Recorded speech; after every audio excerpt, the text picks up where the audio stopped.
I did a video not long ago about rocks that look like other things other than what they are. God's natural world around us produces things that are easily mistaken for man-made items. Let me give you a well-known and very famous example of what I'm talking about. Do you remember hearing about the face on Mars at Cydonia? It was a trick of light, shadow, and most unusual rock formation.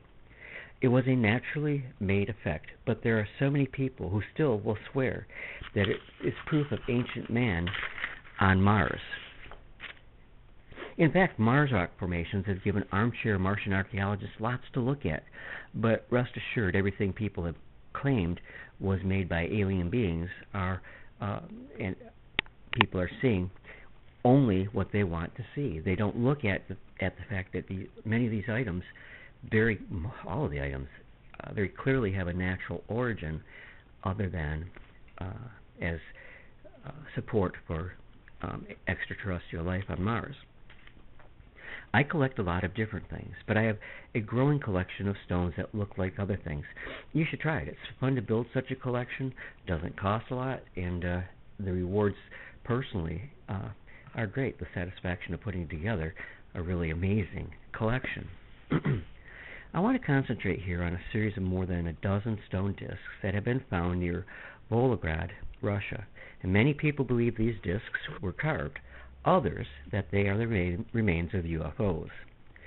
A recent report stated it is claimed that these discs contain tungsten and a high-density metal that has applications in military technology.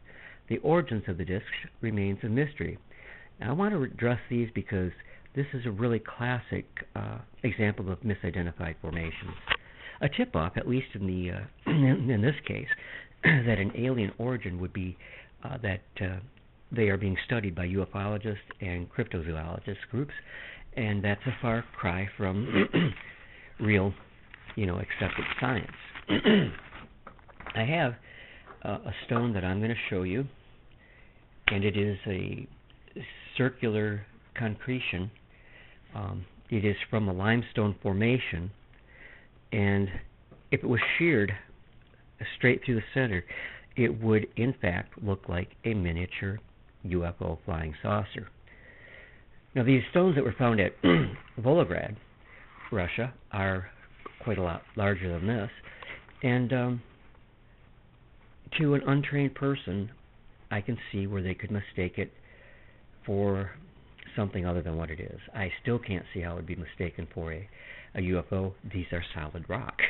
I mean, solid rock does not fly as a UFO, maybe as a meteor, maybe as an asteroid, but certainly not a UFO. Recently, Ancient Origins website carried an article about this particular piece with some very interesting photos that I'm going to show you too. But I want to read you the article which they had or have on their website, which you really should check out because it's a fascinating website. Anyways, to quote the article, a team of investigators in Russia have found more than a dozen stone discs in the Volgograd region of Russia.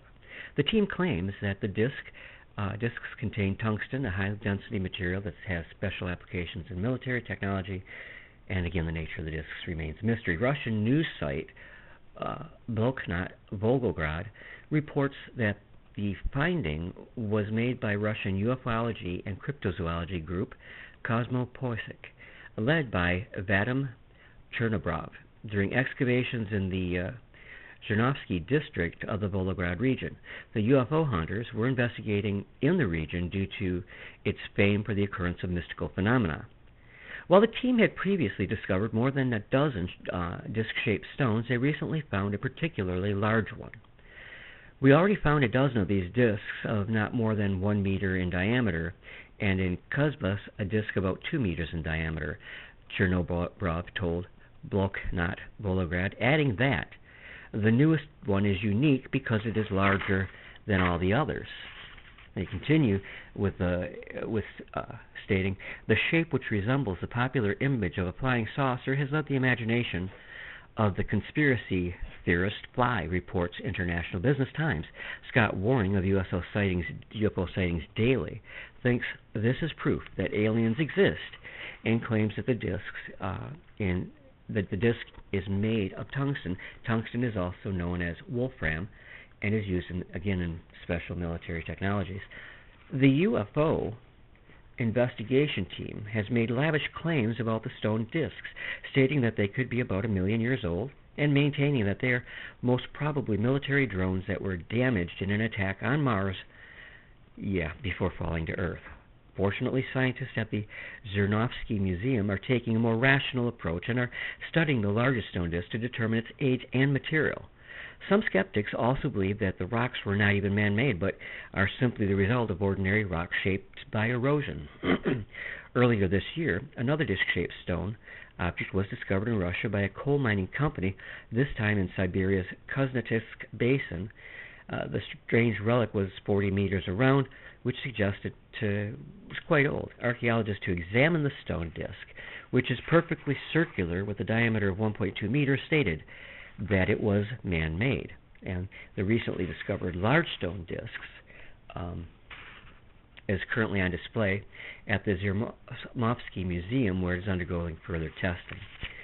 Now, of course, I've not had the opportunity to examine these close up and personal, other than the photographs, and the one is very large. But there is no indication that these were flying discs. From what I can pinpoint on these is that they are solid rock, and they're not quite totally symmetrical. But here is the interesting thing. I have in my collection a very similar stone disc, and it's a concretion that occurs naturally in limestone, and the limestone at some point eroded away from this concretion, which is much more dense and hard than the host material, and left this saucer-shaped stone. And it looks very, very much to me as though this is the case in the instance of these 12 or more discs near Volgograd, Russia.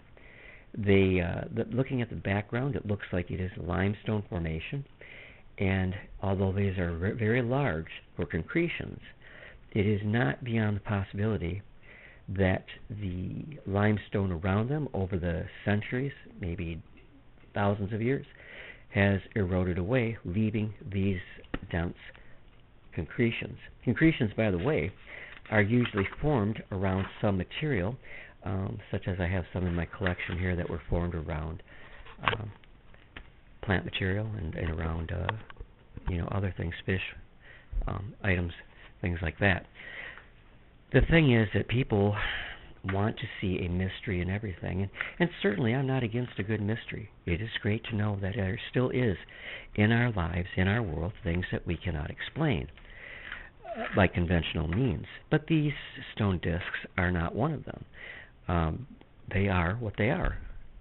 Naturally formed discs. They are unusual, perhaps even a little bit enigmatic, if you will, but they are perfectly natural in formation, in my opinion.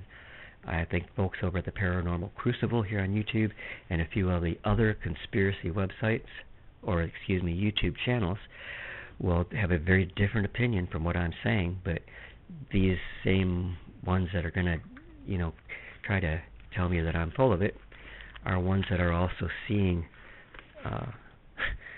Martian artifacts in just about every image that NASA releases. And the thing is, even to a novice, many of those things should be seen for exactly what they are, and exactly what they are natural formations. Often take the shape of something familiar to us, and some people run with that and think it's definitive proof. Well, thank you for taking a listen. Thank you for watching. Let me know what you think about it, and let me know what you think about this really cool concretion that I found. I don't know. Maybe it really is a flying saucer. I doubt it's only about 2 inches or maybe 4 inches around circumference. Okay, thanks, and have a great night. God bless.